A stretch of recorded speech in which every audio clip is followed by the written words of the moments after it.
টাকা অবশ্যই নাই, ইজ্জত অনেক আছে, আমার মানুষ সম্মান করে। জীবনে টাকা পয়সাটা কি হইব? অনেক মানুষ আছে দেখবেন প্রচুর পরিমাণ টাকা কামায় কিন্তু তাদের ইজ্জত নাই। আমি গরিব মানুষ কিন্তু আমার ইজ্জত আছে, আমার একটা সম্মান আছে, মানুষ আমার ভালোবাসে।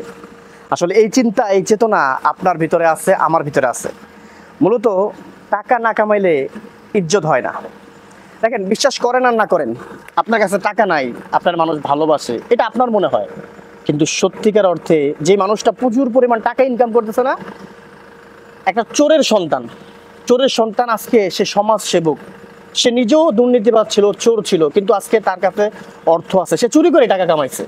আর আপনি একজন ইমামের ছেলে, একটা মসজিদের ইমামের ছেলে, আপনি ভালো মানুষ, মাদ্রাসায় পড়েন, হ্যাঁ আপনার জন্য সম্মান আছে। কিন্তু আপনি যান ওই দোকানে, চায়ের দোকানটায়, দেখবেন ওই যে চোরের ছেলে বা নিজেও দুর্নীতিবাজ চোর, টাকা কামাইছে, এখন চেয়ারটা ওনার জন্যই মুছা দেওয়া হবে, আপনার জন্য না। অর্থাৎ ইজ্জত সম্মান টাকার ভিতরেই।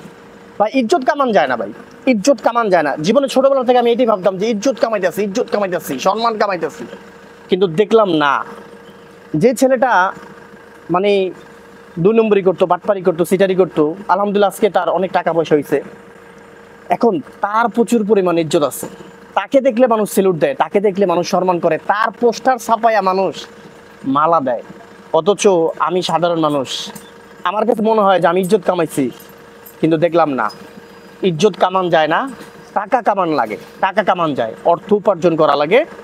টাকা কামাইলে ইজ্জত এমতি হয়ে যায়। যাই হোক, বেশি জ্ঞান নাই, জ্ঞান বাড়তেছি না, নিজের জীবনের অভিজ্ঞতা থেকে বলতেছি। আমার কাছে এখন শেষ মুহূর্তে মনে হয়, যদিও জীবনের কখনো শেষ নাই, শুরু শুরু শুরু হইতেছে। সামনে আরো সময় পাবো ইনশাআল্লাহ, আরো সময় আছে। কিন্তু প্রতিজ্ঞা করা লাগবো, অর্থ উপার্জন করা লাগবো, ইনকাম করা লাগবো, টাকা থাকা লাগবো, তাহলে ইজ্জত এমনি চলে আসবে। ইজ্জত কামান যায় না, টাকা কামান যায়। আপনিও টাকা কামান, ইজ্জত এমনি চলে আসবো।